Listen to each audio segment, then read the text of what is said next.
E aí, pessoal, bem-vindo aí mais um episódio que deixa a esquerda livre e cada vez mais livre, né, pessoal? E nós hoje aqui, nesse episódio, vai ser super legal. Vamos bater um papo fantástico aqui com a deputada estadual. Antes de qualquer coisa, né, com uma amiga aqui, Ediane Maria. E aí, Ediane, tudo bem? Tô bem. E amei o convite, hein? Deixa a esquerda livre. E é isso, a gente tá se libertando, né? Isso. Do fascismo, é Bolsonaro na cadeia, é acampamento daqueles lá. Toninho, que coisa louca, Toninho. Você imagina que eles odiavam direitos humanos, né? E agora pedem direitos humanos. E agora eles querem direitos humanos, gente, que coisa horrorosa. Será que... E aí a gente vai falar, é só quando é pro lado deles que aí direitos humanos importa, que aí bandido bom é bandido solto. E, sabe, tipo, cara, o Bolsonaro está muito bem de saúde. Ele só precisa entender que vai ter que pagar os 27 anos de cadeia. Ponto final. Isso já é reparação também, né, Toninho? Mas já entrando nesse papo aqui do Bolsonaro, o que você acha que tem na cabeça? Eu fico pensando, Ediane, porque como que a pessoa pega uma solda pra querer tirar a tornozeleira? O que passa na cabeça de uma pessoa dessa? Ele não tinha nada na cabeça, Toninho. A questão é, não passa nada porque não tem nada. Era uma ideia golpista, como sempre foi desde o início. Eu acho que o Bolsonaro, ele cai numa ideia do...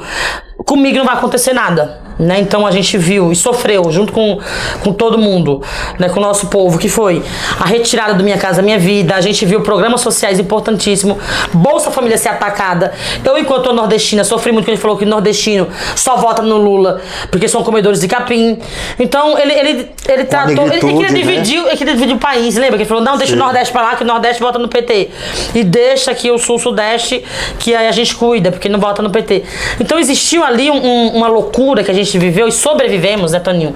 Isso é importante, a gente sobreviveu a todo esse retrocesso e continuamos, né? Porque o fascismo continua nas assembleias, nas câmaras municipais, né? Os projetos de retrocesso continuam. Derrotamos o Bolsonaro, mas não o bolsonarismo. O bolsonarismo continua vivo.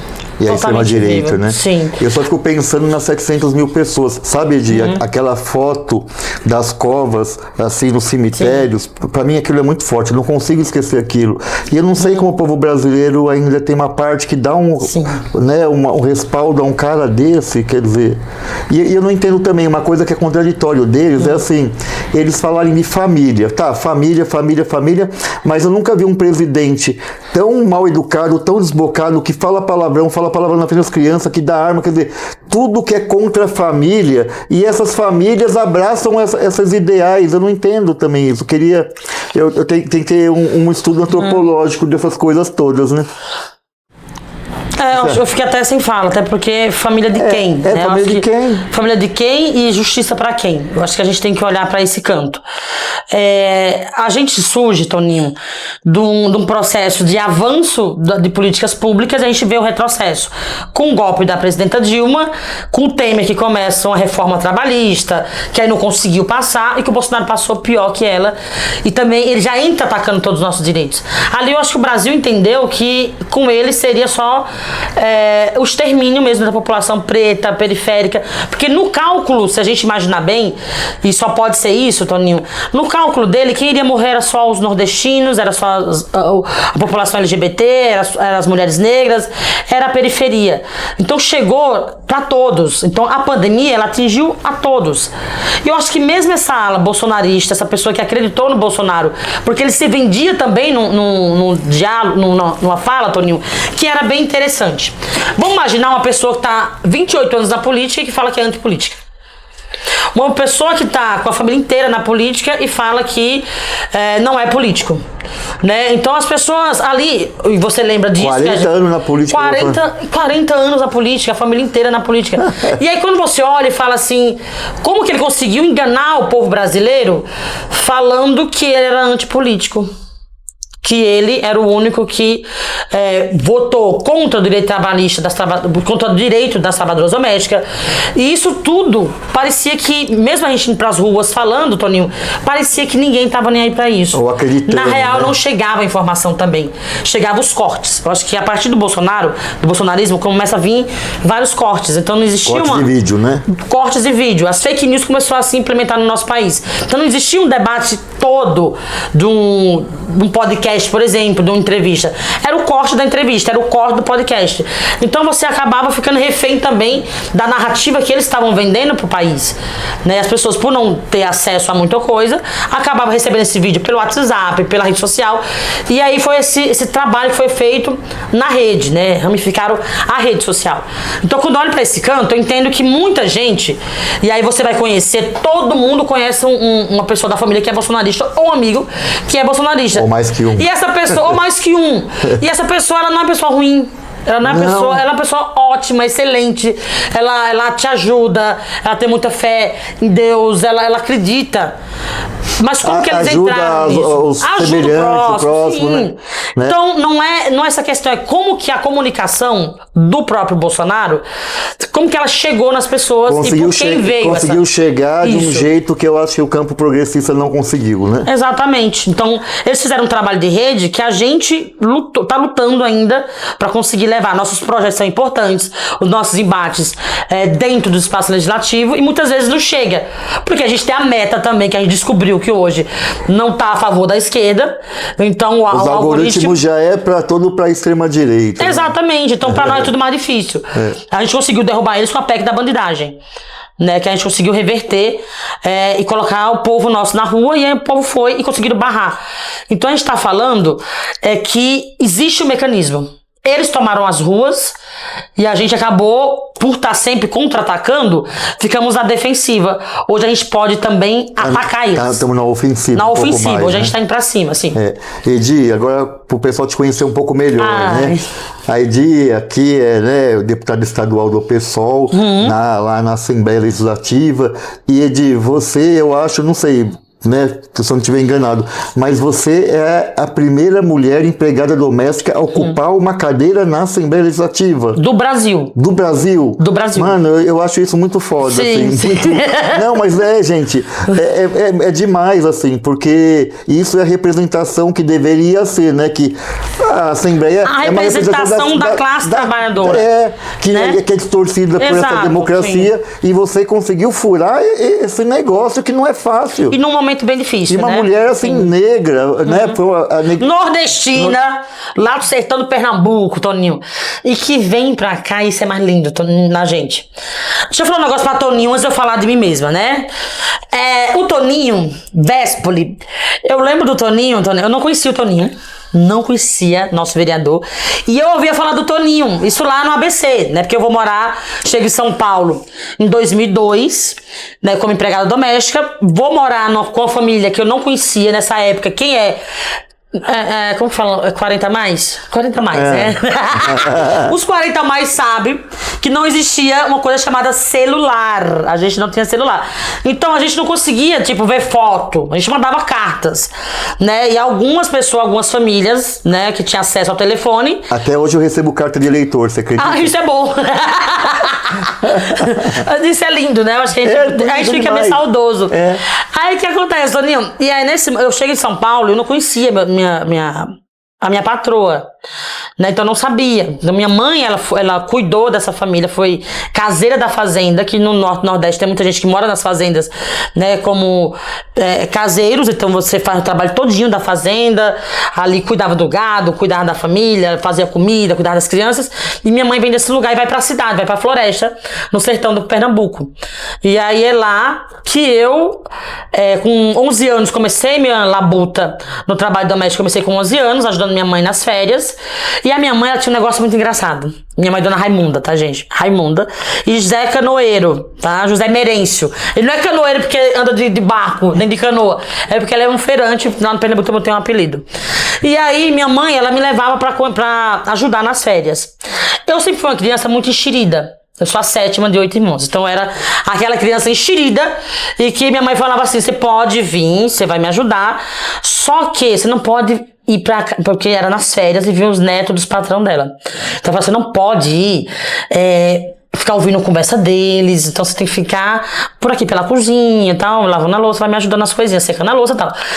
Eu, muito enxerida, eu ficava aqui, rodando. Então eu ficava rodando na casa. E eu ouvia conversas, porque esses meninos, Toninho, não só iam nas férias. Eles também eram crianças e adolescentes que eu via estudar na cidade. E eles sumiam, em algum momento da vida eles sumiam. Então parecia que existia um portal que eles sumiam. Quando eles iam de férias, então eu estava fazendo faculdade no Recife, ou estava em São Paulo, ou estava em algum canto. Estudando, fazendo faculdade, então eles voltavam, obviamente, com um futuro já determinado, que era ou ser o político, ou ser o médico, ou ser alguém, ou ser o advogado da cidade. E eu, como uma criança, sonhava, obviamente que eu sonhava. Então, olha, eu ouvia aquilo e ficava pensando o quê? Em São Paulo. Então, a minha visão era, indo para São Paulo, eu vou mudar a minha vida. Então, acho que existe esse olhar do São Paulo com uma perspectiva de mudança. Aí você veio com a família toda? Não. Eu vim para cá em 2002, indicação da minha mãe. E vim trabalhar aqui, não conhecia a minha patroa ainda. E nisso eu venho pra São Paulo. E aí vim pra Santo André? Não, eu vim na época Adolfo Pinheiro, Santo Amaro. Minha primeira moradia foi ali. Santo Amaro. Então você imagina se chegar, se passar 2 dias e meio no ônibus, né? E esse ônibus, eu falo dessa travessia que os nordestinos ainda continuam fazendo essa travessia em busca de oportunidade no estado de São Paulo.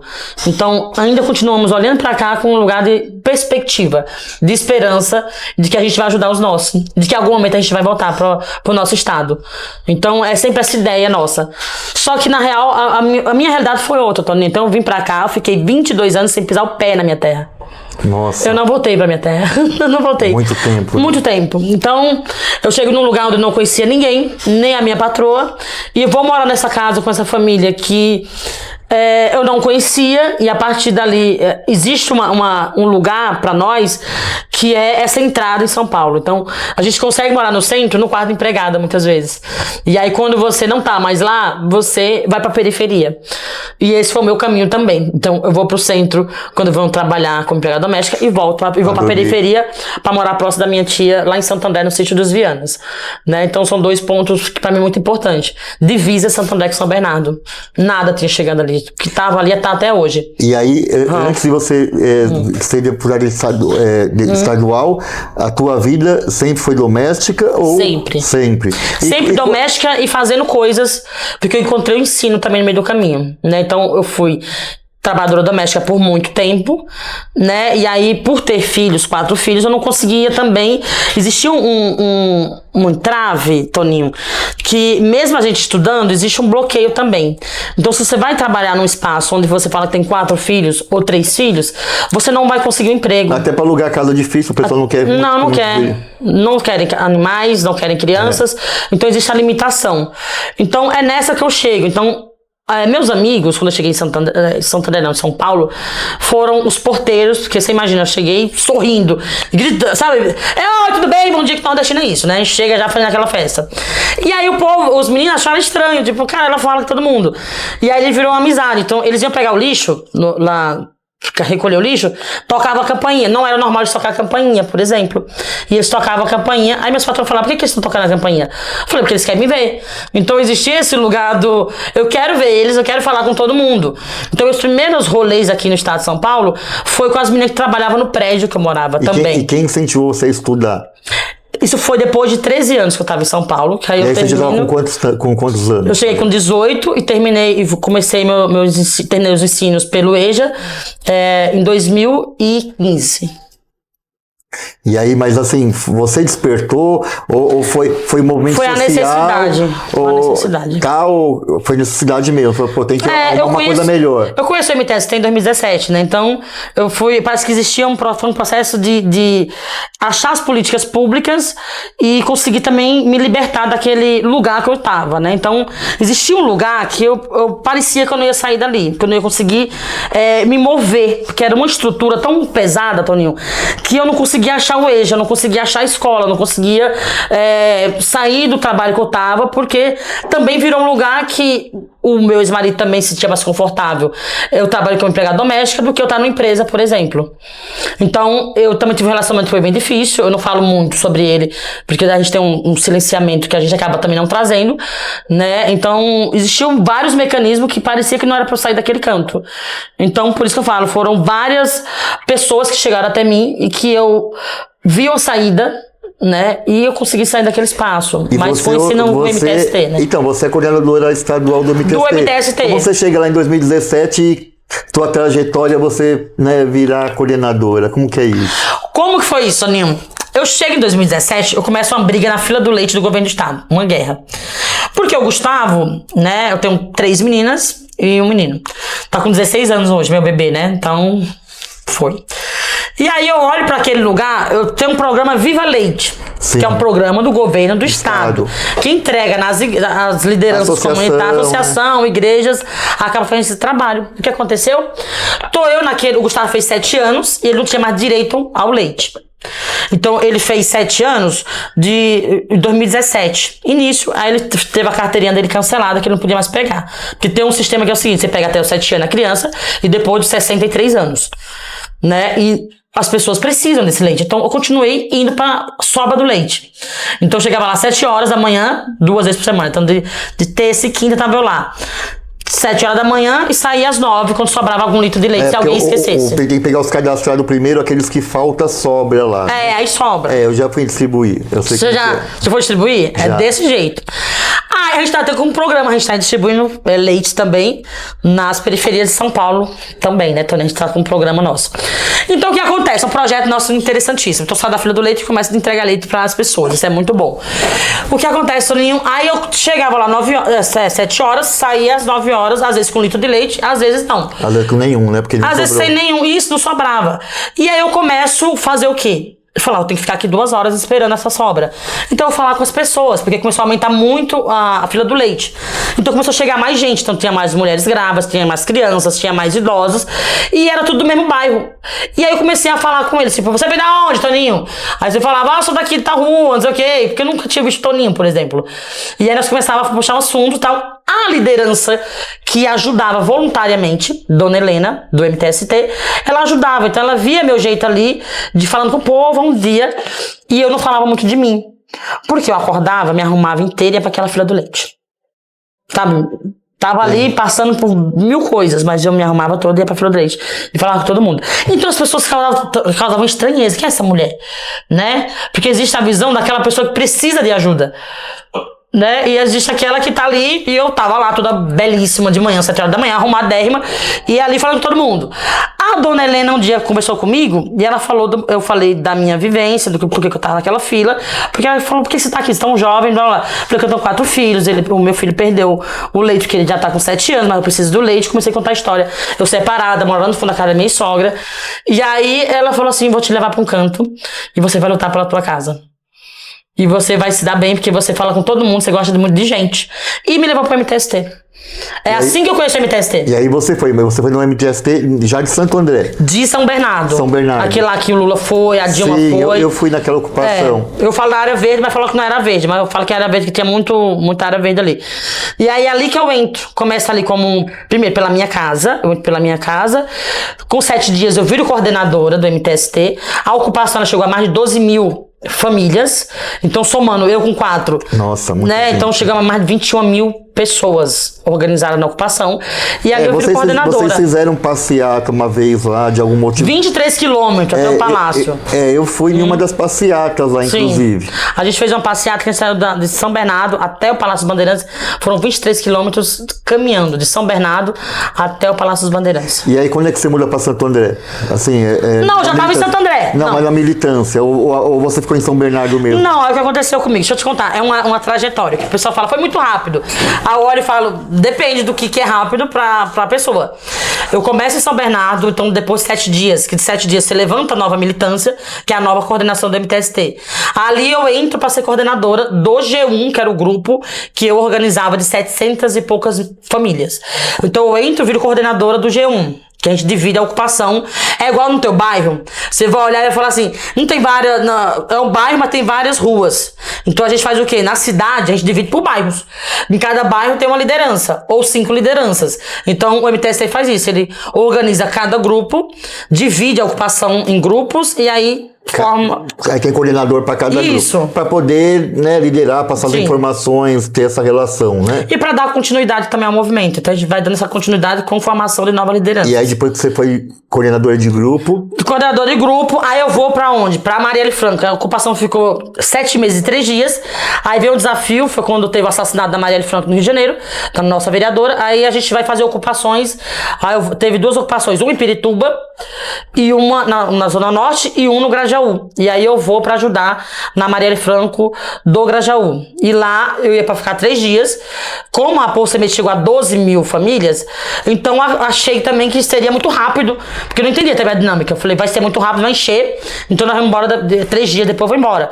Não, a ocupação chegou a 3 mil famílias no topo máximo, e aí eu acabei ficando lá. Aí eu entrei pra organização do MTST, depois eu saí da organização, fui pra comunicação do MTST e setor de arte e cultura. Isso em 2018. E aí depois? Aí depois, olha só, gente, depois, em 2019, aí o Bolsonaro ganha. Aí eu vou pra Santo André, a minha cidade. Não comecei a militância em Santo André, comecei em São Bernardo. Vou pra cidade que eu morava lá em Santo André, e aí nós começamos um novo jeito de organizar o MTST. Porque a luta por moradia continuou na pandemia. Então continuou o despejo, você acompanhou também vários despejos. Então as pessoas perdiam suas casas, não conseguiam pagar o aluguel, acabava sendo despejada. E aí nós começamos uma nova modalidade de como reorganizar os movimentos. Então o que a gente faz? Começou a ocupar uma praça.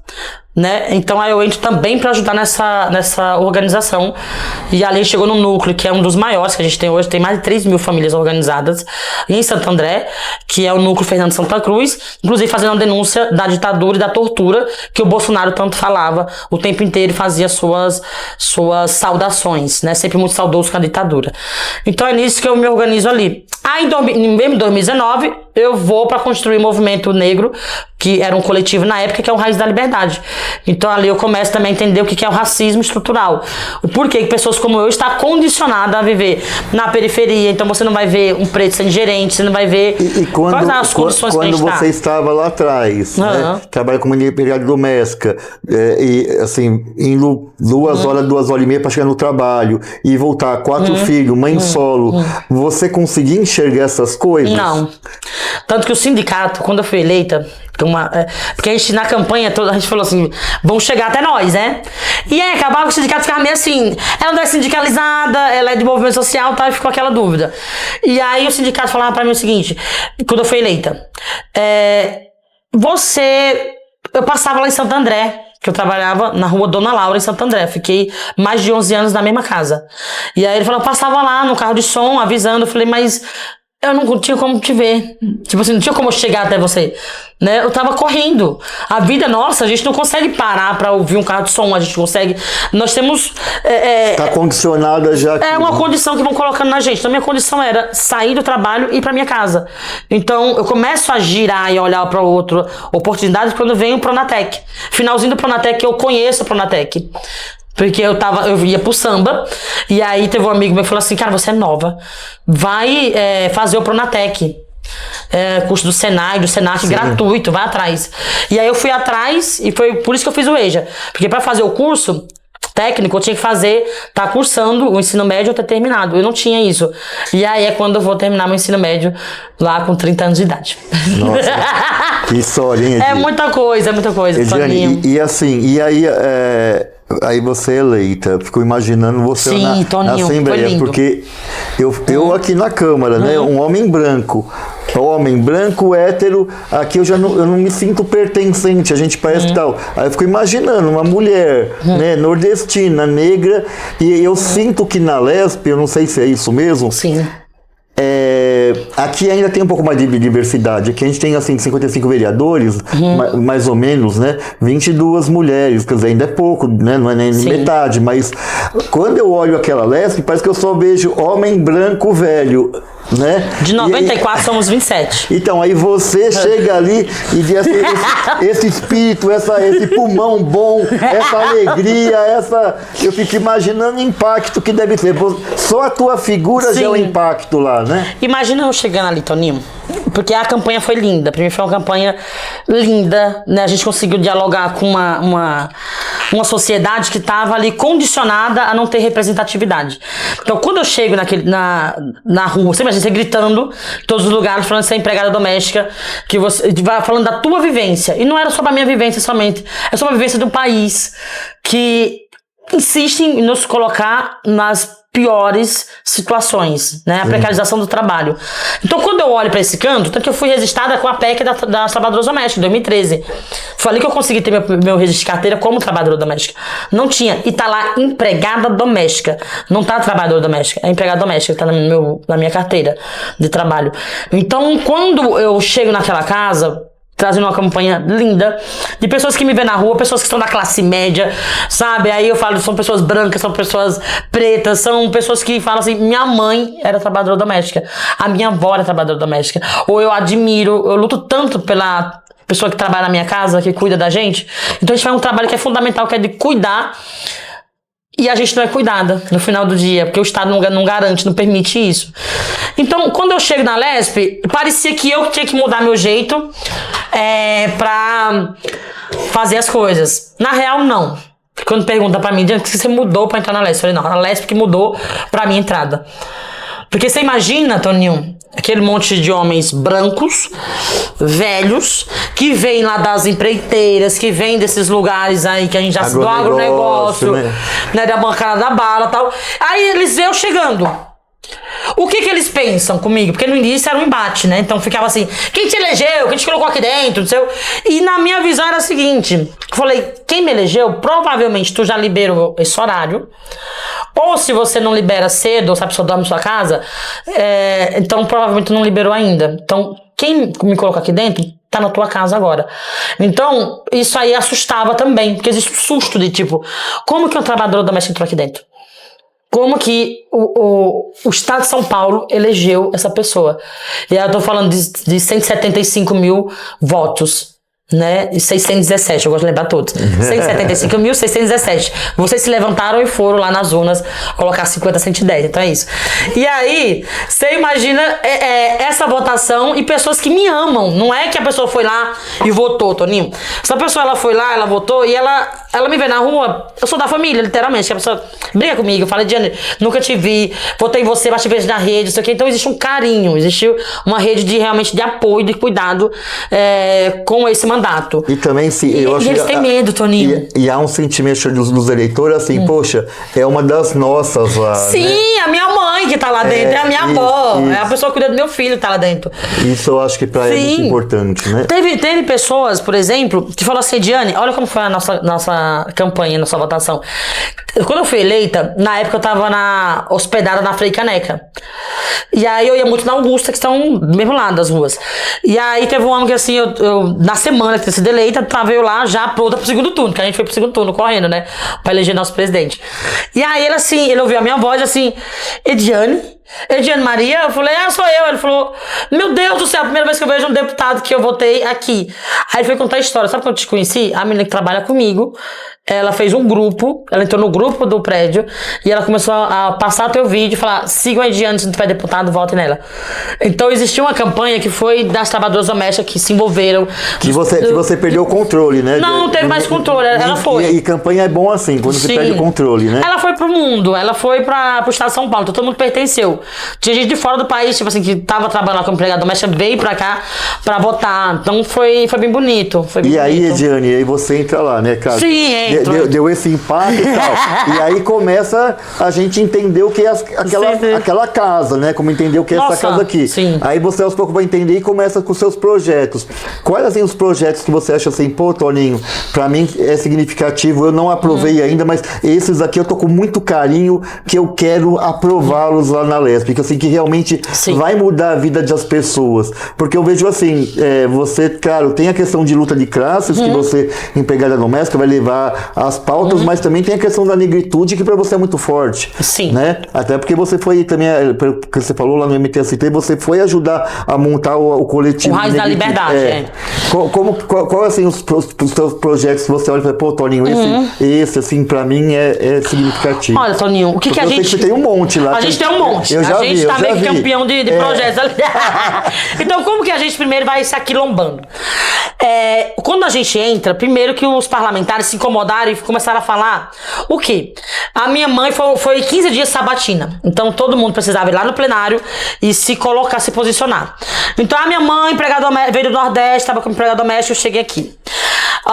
Eu vi o presidente da Lesp também, que eu respeito muito, inclusive André do Prado, que ele também levou a trabalhadora doméstica dele na posse dele, quando ele recebe a presidência da Lesp. Eu vejo várias movimentações e várias pessoas colocando, desmascarando na primeira semana. Então fazia um vídeo comigo desmascarando na primeira semana, porque ele fazia o vídeo dele falando que a mãe dele também foi empregada doméstica e que veio pra São Paulo e também ele chegou ali a partir desse trabalho. Eu vi o Tarcísio de Freitas falar que a mãe dele é empregada doméstica e também graças a essa mulher, esse trabalho, ele também chegou nesses espaços. Então, quando eu olho pra esse canto, Toninho, eu vi um incômodo real. Então as pessoas, elas nunca imaginaram, Toninho, que nós poderíamos chegar nesse lugar. Quando a gente chega, eles olham e falam, eu preciso cooptar essa pauta. Então agora eu preciso falar dessa pauta. Então, quando eu entro lá, não tinha um projeto de lei pautando o trabalho doméstico. Não existia. Aí você entrou, veio um monte de gente. Aí nós lançamos o primeiro projeto, foi a Casa da Trabalhadora Doméstica, que passa em regime de urgência, que é para colocar nos pátios, postos de atendimento ao trabalhador, uma placa bem grande, chamando, 30 minutos, colocando lá Casa da Trabalhadora Doméstica nos postos de atendimento. Então, o projeto nosso primeiro foi, vamos divulgar, vamos ampliar, vamos fazer com que a trabalhadora doméstica também tenha acesso a esse espaço e ela enxergue que ela é uma trabalhadora e procure seus direitos, né? E aí, esse projeto, o Tarcísio olhou, falou, legal o projeto, porque não posso falar e lutar contra a minha mãe, já que eu falei da minha mãe, então eu vou sancionar o projeto. Então a gente conseguiu sensibilizar aquela casa e constranger também e conseguimos passar o projeto de lei, mas o Tarcísio veta. Aí temos lei sancionada também pautando o trabalho doméstico, porque tudo que a gente fala de trabalho doméstico, a gente está falando de mulheres negras e falando da negritude. Então, e que grande maioria são mães solos, né? A grande maioria são mães solos, morador da periferia. Então quando eu olho para esse canto, aí a gente também fizemos vários, assim, são mais de 100 projetos e preposições, indicações a emendas, tipo a LDO, a LOA, pautando o trabalho doméstico. E aí, para nossa surpresa, não só o nosso mandato. Então você vai ver gente da extrema-direita, da direita e pessoas da esquerda também fazendo projetos pautando o trabalho doméstico. Então eu olho para esse canto, Toninho, eu fico feliz. Porque você impulsionou isso na lei. Exatamente. Se você não estivesse lá, ninguém estaria falando de empregado doméstico. Não estaria. Nossa, não estaria falando sobre. Isso já é uma mudança de paradigma lá de pauta na Celeste. Sim, mudou bastante, o olhar mudou. Isso já é uma baita vitória, sim, né? Mas não é um lugar fácil, é um lugar duro. Quando falam pra mim é um lugar insalubre, eu falo, coloca... Acho que insalubridade, assim, ainda é um elogio, sabe? É um lugar difícil de lidar, sim, mas tem grandes avanços porque a gente fez um trabalho, primeira coisa, Toninho. Mas uma coisa de você, eu acho que é que a gente fez? O seu perfil, assim, você chega aqui de um jeito bem, né, autêntica, espontânea. Eu sinto assim, você é dura no sentido, eu vejo tuas falas, você é dura no sentido de defender o que você acredita, sim, mas ao mesmo tempo você entende eu falo com eles. Que tem que falar com todo mundo. Sim. Então eu percebo que você tem um bom trâmite, assim, em todas as bancadas, mesmo nas bancadas eu tenho um excelente trânsito. Isso faz, no parlamento, isso é importantíssimo. É fundamental, a gente é eleito então também você consegue, eu acho, aprovar também por conta da sua articulação e do teu trânsito, né? Eu falo com todo mundo. Acho que todo mundo tem que entender que fazer política é você articular e dialogar com todos. Então, quando eu entro na Lesp, eu entro apontando coisas. Primeiro, o que eu faço que aí choca todo mundo? Nunca houve um café da manhã para os funcionários da limpeza. Quem são os funcionários da limpeza da Lesp? A maioria mulheres negras, moradoras da periferia. E aí terceirizadas, né? Terceirizadas da limpeza, isso. O que a gente faz? Um café da manhã. Nosso mandato faz um café da manhã, chama todos os trabalhadores da limpeza e aí a gente vai conversar com eles primeiro, apresentar o mandato, eu me apresentei quem eu era, o que aquela casa representa e para que eles ficassem atentos à televisão e aos microfones sobre a retirada de direitos. Ali não estávamos só limpando a casa, né? A gente também ali é um fator fundamental para a garantia de direitos trabalhistas e sociais. E aí apresentei o mandato e eles ficaram felizes. A partir daí veio várias demandas. E aí os deputados começaram a se incomodar, porque, tipo, a gente nunca pensou nisso. A gente nunca fez isso com os trabalhadores. E agora? Pra onde que a gente vai? Então precisou que eu entrasse naquela casa e que eu apontasse algumas coisas. A partir disso, a gente teve melhoras, por exemplo, no espaço da limpeza das meninas. Então hoje não é mais um porão, né? Hoje lá sim é um espaço de convivência, onde assessores, deputados, vai formação para as meninas. Então hoje é um espaço de convivência real. Parece uma área de shopping, gente. Maravilhoso. Geladeira duplex, o seu negócio maravilhoso. Ou seja, a gente chega, a gente muda, porque a gente é daquele canto. E que é importantíssimo, né, para elas, né? Sim, então, cara, é lindo assim ver, primeiro, como que é a minha relação com todo mundo. Então, eu falo com o presidente, eu falo desde das trabalhadoras da limpeza do lugar que eu venho até o presidente da casa. Converso para que venha as melhorias. Então, eu consigo. E você tem alguns projetos específicos para negritude, não, né? Eu vi alguns, né? Qual que você tem assim, você fala, pô, Toninho, isso aqui eu preciso aprovar, eu já aprovei, ou se não aprovei, mas isso aqui eu tenho que aprovar. Sim, a gente tem vários projetos pautando a população preta, projetos antirracistas. Por exemplo, protocolo antirracista para as escolas. A gente fez isso a partir de várias demandas e denúncias de crianças pretas que conseguem, a duras penas, acessar um ensino particular, privado, e que muitas vezes acabam tirando a sua própria vida, sofrendo vários racismos nessa escola pelas péssimas condições. Então, a gente entra, não somos iguais, então, obviamente, o tratamento tem que ser outro, né? E essa violência acaba afastando também esse jovem desse ensino, se sentindo inferior. Então, a gente faz o que? Um protocolo antirracista, né? Constituído com as professoras, com todo a comunidade escolar acabou trazendo isso de diretoras pretas, mulheres também que muitas vezes só era procurada na escola quando tinha um caso de racismo. Aí elas acharam nosso mandato, encontraram nosso mandato, e a gente conseguiu fazer, que é o Grupo Antonieta de Barros, né, que são um grupo de professoras pretas. Então acharam a gente fez esse projeto juntas, e aí fomos pra cima para levar para as escolas. Isso gerou uma grande comoção na sociedade, porque ninguém nunca tinha pensado nisso. E a gente agora está ampliando ele também, é um projeto nosso que está tramitando, para também ir para os espaços públicos, para que também tenha em bares, em restaurantes, no shopping, no supermercado, para que também tenha esse protocolo. Ah, então agora vocês querem ampliar para a sociedade. Isso, nas escolas e agora na sociedade. Tá. Eu lembro que na época deu muito impacto mesmo desse projeto, tanto é que eu acho que nós pegamos ele para apresentar aqui, né? Conversamos com a tua assessoria, claro, olha. A gente trouxe para cá também, boa. Que foi muito legal. E aí nós temos um que impactou muito, que foi a ocupação Paulo Freire. Não, ocupação não, o Paulo Freire fica. Lembra que era eles iam mudar a estação Paulo Freire pra... como que era o nome daquele... Como que é o nome dele? Estação Paulo Freire? Não, é a Estação Paulo Freire. Aquele bandeirante lá, como é o nome dele? Era Fernão Dias. Fernão Dias. Então existia tá bem, gente? É assim que funciona, né, Toninho? Sim. É muita coisa. É né? muita coisa, gente. Então, a gente vai e faz o seguinte. No início do mandato, a gente também... Porque a gente atua em várias áreas. Todo mundo tá aqui, você dá educação, mas você tá na moradia. Sim. Você tá fazendo luta contra a violência contra as mulheres. Você tá nos camelôs, A gente não vai parar só no que a gente foi eleito, né? A gente vai atuar na sociedade como um todo. Chega tudo que é tipo de demanda e a gente precisa dar resposta, né? Sim, a gente vai pra cima. A gente gosta de uma briga, né, Toninho? Então a gente vai pra cima. Então o que acontece? Então, Paulo Freire fica. Foi esse o projeto nosso. E como movemos uma ação judicial, conseguimos barrar que eles iam colocar estação Paulo Freire e ele colocar Fernão Dias. E aí a gente conseguiu barrar na justiça. Então o Tarcísio não conseguiu mudar o nome da estação. E agora com a lei que proíbe, inclusive, que você homenageie em ruas, espaço público, escravocratas, então agora fica muito mais fácil, né? Então a gente conseguiu fazer um debate muito bom no início, também sobre a estação e a importância de estarmos falando sobre Paulo Freire. Fui na comunidade, falei com as pessoas, e aí eles assim, fizeram tal de uma pesquisa, que tudo que eles vão tirar de nós, a gente fala, fizemos uma pesquisa, e aí nós vamos lá no espaço, vamos falar com o povo, então, já que tem uma pesquisa que estão falando que vão privatizar porque tem uma pesquisa, vão entregar as estatais porque tem uma pesquisa, então vamos falar com o povo, realmente, que precisa do serviço se participar da pesquisa. E a gente vê que não, que na verdade no final do dia é mais uma falácia para a entrega dos nossos bens, né? O Tarcísio, ele cumpre no Estado de São Paulo uma função.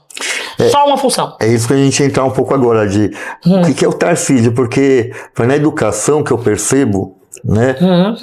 Parece que doa dinheiro. Então, assim, vamos ter plataforma, mas a plataforma porque vai, né, dar dinheiro para um setor empresarial, né? E aí também vem as privatizações, ou seja, no metrô, ou seja, da Sabesp, que né? A gente tem recebido aqui, você deve receber mais que a gente, assim, gente reclamando que a água agora tá escura, que a água tá fedorenta, que a água tá não sei o quê. Tá insalubre. Quer dizer, as privatizações que esses caras vêm fazendo, mas no sentido de não melhorar a política pública, somente de entregar o que é do povo para a pessoa. Como que é esse enfrentamento lá na Lesp com o Tarcísio? Porque queira ou não queira igual aqui, ele tem uma maioria lá consolidada, né? Lidar com o Tarcísio é a mesma coisa que lidar com o Nunes, com o Ricardo Nunes. Né? Porque o Ricardo Nunes poderia ter revestido esse jogo, já que a cidade de São Paulo é a que arrecada mais da Sabesp, arrecadava mais antes de ser entregue, né? Que a nossa agonia é, vamos barrar nos municípios a privatização, que aí não ia conseguir passar. Como que funciona a Lesp? O Tarcísio, ele tem a maioria. E é isso que eu percebo dentro da Lesp quando eu chego ali dentro. Primeiro, não era um lugar que eu participava, eu não conhecia a Lesp, eu não sabia o que um deputado fazia. Quase, porque a gente vai aprender. Quase ninguém conhece. Quase ninguém sabe, Toninho. O que é? Parece que é um museu. Tá até meio escondido na cidade. Até escondem nós. É. Aí quando eu entro ali, eu começo a entender por que eles são a maioria, porque que eles não querem que fale daquela casa. A Lesp, diferentemente aqui da Câmara Municipal, pode ver que falam mais da Câmara Municipal do que da Assembleia. Foi feito para aquilo. Eu vejo que existe, tipo, só falar da Lesp, por exemplo, na privatização da Sabesp, que é ficar em cima, na escola cívico-militares, que os movimentos estudantis foram para cima, falaram da Lesp. Então parece que existe todo um trator, né? O Tarcísio, ele é um trator da privatização, da entrega das estatais, e acaba não sendo tão falado. Então quem coloca muito na mídia somos nós que estamos lá dentro hoje, colocando a boca no trombone, como foi a FURP, por exemplo. Então o que acontece? Existe uma base do governo que vai lá só para votar. Tem muitos que só vai lá pra votar. Eu falava assim pra eles no início, eu achei que nós íamos ser coleguinhas, que eu ia ouvir vocês falando no plenário e que eu ia conseguir pelo menos entender o que você defende. Então, tanto que no primeiro ano, quando fecha 2023, no final do ano tem a LDO, né? Tem Sim, o orçamento. O orçamento do que vai ser gastado no ano que vem. É o nosso orçamento que está sendo gasto. Aí eu vi todo mundo, não foi 94 nesse dia, mas foi quase. Aí eu subo no plenário... Mas que falam são poucos, né? Não, pouquíssimo. Não existe. Entenda uma coisa, gente. Não existe fala deles. Então, raramente alguns falam, mas muito pouco falam. Então, projetos do Tarcísio, por exemplo, eles não fazem nem questão de defender esse projeto. Então, raramente eles vai lá votar, e fala. né? Só querem votar, tipo, vai logo, vai logo, vai logo. É igual aqui. Né? Então, existe uma pressa para votar esse projeto, sendo que esse projeto ele vai prejudicar as pessoas. Então, quando fala da entrega da Sabesp, por exemplo, que assim como a Eletropaulo falaram que ia melhorar, não melhorou, é só ver o apagão da Enio, não melhora a privatização e nós estamos sentindo isso na pele. Primeiro, no segundo mês da privatização da Sabesp, já aumentou a água, já piorou a qualidade e não está chegando para as pessoas. E aqui, eles falaram que no primeiro ano a conta ia baixar o preço. Ah, não, todo mundo falou isso lá também. E olha só, e a gente fala assim, ó, tá vendo como eles iam enganar o povo, né? Mas infelizmente nós já sabemos, Toninho, nós já sabemos que não vai baixar. Se um governo, vamos imaginar um governo, um governador, um governo ou um prefeito, se ele não tem a capacidade de cuidar de uma estatal, se ele não tem a capacidade de cuidar de um bem que é natural, porque água, luz, saneamento básico deveria ser um bem para todos, moradia deveria ser um bem para todos. Então, se ele não consegue cuidar disso, transporte público deveria ser um bem para todos, como existe a Via Mobilidade, que eles querem entregar todos os trens e metrôs para a Via Mobilidade. Quais os que dão mais problema, Toninho? Os que são privatizados.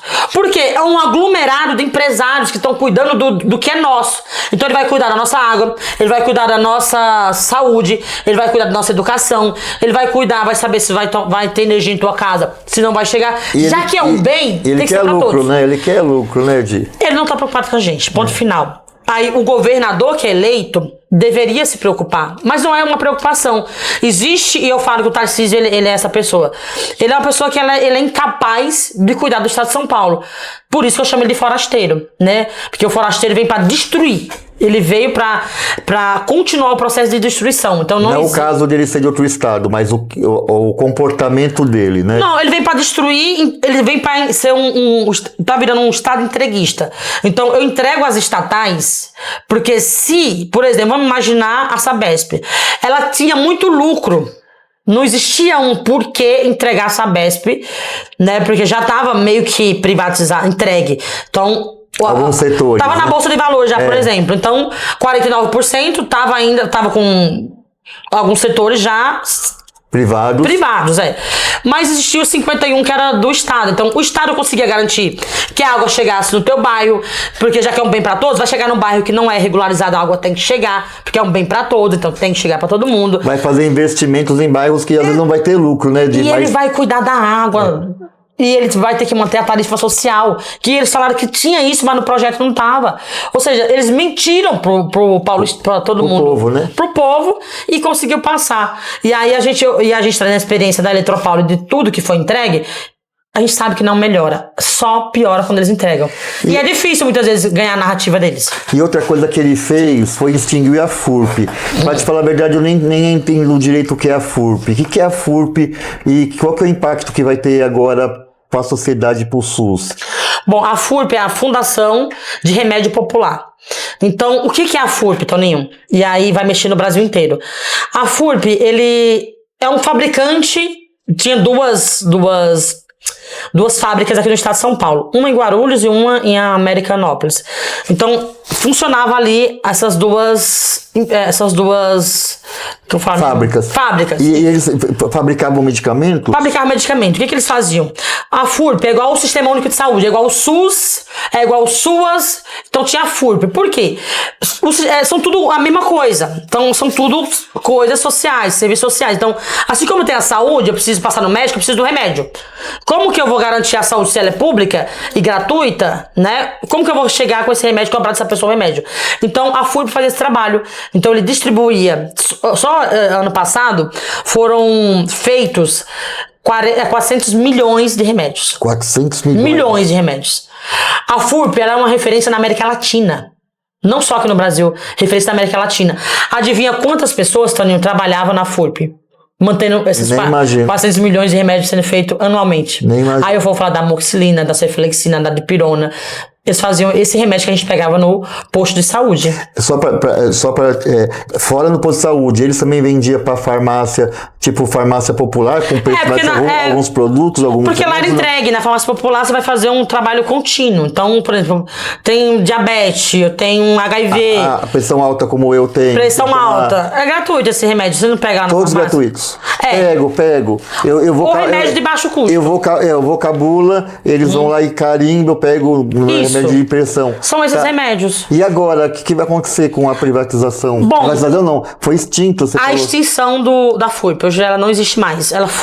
Falaram que ia fundir com a Fundação Butantan, que são duas coisas totalmente diferentes. Então, a Fundação, o Butantan, ele vai cuidar vai vir uma nova doença, então ele vai tratar desse vírus.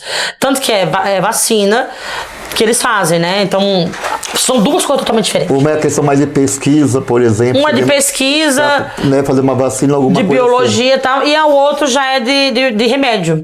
Então, eu preciso entregar uma demanda de dipirona.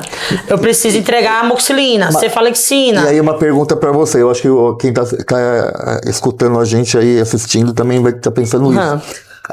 A Fundação Butantan tem essa capacidade de adquirir toda a FURP? Vai dar conta disso daí? Não existe uma garantia no projeto. A gente garantiu, pelo menos, porque existe uma questão também da especulação imobiliária. Alienação das fábricas. Então, existe um olhar nessas fábricas, porque uma está em Guarulhos, vem numa área onde provavelmente vai vir um metrô ou um trem. Então, existe também esse olhar na própria espaço onde estão essas fábricas gigantes. Você imagina que a FURP, lá em 2015, tinha 2.500 funcionários. Ela chegou em 2025 com 400 funcionários. Nossa! Então, já existia todo um processo de sucateamento, de falta de investimento para que, de fato, você uma hora fizesse alguma coisa desse tipo, ou privatizasse, ou... E aí você olhasse, você como usuário do SUS, olhasse e falasse, não tem nem a dipirona, lembra? Não tem a dipirona, mas você não entendeu que não tem nem a pessoa conseguindo fabricar esse medicamento, porque não tinha investimento. da própria na fundação não estava tendo muito investimento. Então eles foram sucateando a um ponto de tipo, agora vamos fundir com o Butantan, com a Fundação Butantan. Então é isso que aconteceu. Então quem vai precisar, Toninho, é a pessoa que precisa do SUS. Os empregados agora vai para a fundação, os empregados que não existe uma garantia. Nós lutamos para que eles, como eles são terceirizados, são terceirizados. Então então provavelmente a maioria isso, não vai. Você não pode obrigar o Butantan, a Fundação Butantan, a contratar eles, por exemplo. Não existe, não tem como você obrigar eles a contratar. Sim. Então a gente colocou a emenda, inclusive, feita pela FURP, que ela fizemos audiência pública, chamamos o debate para que a gente trouxesse essa emenda junto com eles, que é o que a gente faz sempre, né, Toninho? Gente, então, mas olha... Não é uma coisa simples, Toninho. O que eu fico abismado é isso, né? Que as pessoas vêm, falam de família, porque família é cuidado, né? E aí eu tô falando família, as diversas famílias, sim, né? E aí vem um governador que faz um projeto desse que pode, na prática, faltar um monte de remédio para as pessoas e as pessoas não têm dinheiro para comprar. Eu fico pensando que família que eles querem cuidar, né? Vai faltar, a família dele, então vai faltar. Na real, ela vai começar a faltar. A ideia deles é as pessoas, elas começarem a sentir, porque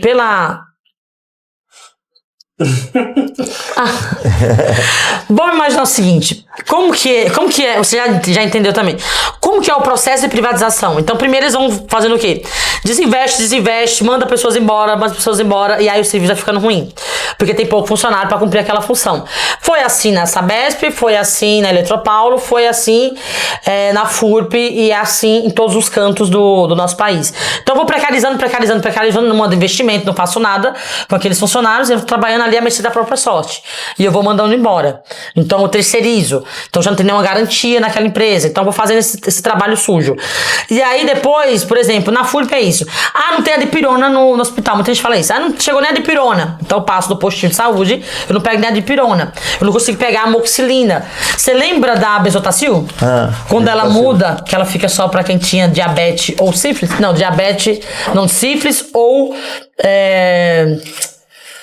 febre reumática, que a minha filha tem febre reumática, a Tâmara, de 25 anos, e aí eu lembro que em 2018 eles fazem todo aquele retetel e tiram a Besotacil, então vai ficar só para pessoas que têm tratamento contínuo. E aí por que tiraram a Besotacil? Porque ela era barata. Então eu precisava tirar a Besotacil, porque eu preciso vender a amoxicilina, a cefalexina, preciso vender... É mais caro. E aí você, no posto de saúde, você tomava sua Besotacil e já resolvia. Aí você tinha que sair de lá com uma receita. Eu lembro muito bem desse processo, porque eu não conseguia comprar. Então eu passava no médico com as crianças, eu nunca conseguia comprar o remédio. Era só por desencargo de consciência. Eu vou lá, mas não vou comprar nada. Então eu ia lá, pegava a receita, não conseguia comprar amoxicilina ou o remédio que estava ali na descrição. Muitas vezes tinha só a dipirona. E aí foram inserindo, né? Então a FURP fez novamente esse trabalho de chegar a amoxicilina e os remédios que estavam naquela receita. Então você já saía dali e ia para a farmácia popular dentro do posto da AME ou da UPA. Então o que eles fazem agora? Eles retiram isso tudo. Então não existe uma garantia de que esses funcionários, esses 400 funcionários, vá para a fundação Butantan. E Edi, a gente só tem mais uns 5 minutinhos, porque é 1 hora mais ou menos. Nós falamos demais, né, Toninho?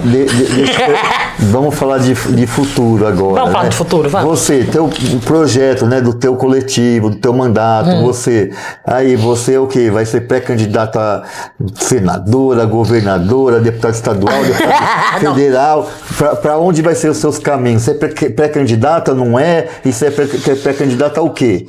Toninho, a gente tem que continuar, né? Acho que existe uma continuidade e ampliação de nós, extensão mandato, dos nossos mandatos, né? Assim, porque quando você vai ampliar o mandato, é ampliar a base social, ter mais gente organizada em volta dele, é isso que a gente tá falando, né? Existe, obviamente, eu vou para estado, continuo no estado, então né? Você é pré-candidata a deputado estadual. Aí, ó, pessoal. Pré-candidata a deputado estadual. Então a gente continua o nosso trabalho. O trabalho nosso tá lindo. A gente tá conseguindo fazer um trabalho. E tem, eu acho que muita coisa que você iniciou, né? Mas tem que dar continuidade. Tem que dar continuidade, porque também aprovar um projeto às vezes não é fácil, né? Não. E eu sempre falo. O Bolsonaro passou em 28 anos, teve um. E assim, né, eu percebo também aqui pela gente aqui, né, pelo nosso mandato. Às vezes você fica lá um ano e meio pra você entender mesmo como é as nuances das coisas ali. Eu fiquei quase né? 2 anos, Toninho, Então, pra entender o início ali. Então, quer dizer, agora você tá plantando, agora é o momento de regar o negócio para ver florir, Sim. né? Para depois até fazer a colheita, não é isso? Então, o É, a mandato... colheita, lembra do Lula falando da colheita? Um outro mandato é importante para você dar essa continuidade, né? Sim, eu chego com... A gente vem de movimento social, né, Toninho? Então, você vem lá de movimentos professores, dessa sua luta. Como você chega nos espaços legislativos? Fazendo o teu trabalho. Então, por isso que eu começo falando com as trabalhadoras da limpeza. Eu vou fazendo esse trabalho de organização territorial dentro da Lesp. Olha que engraçado. E aí, a gente vai pensando projetos a partir da nossa vivência e das demandas que vão vindo. Da minha história de vida, de pessoas que vieram trazendo coisas, ideias. E a gente foi construindo um mandato muito robusto, né? A partir do nosso mandato, também surge a Povo pelo Povo, que é um movimento também que luta com lideranças comunitárias.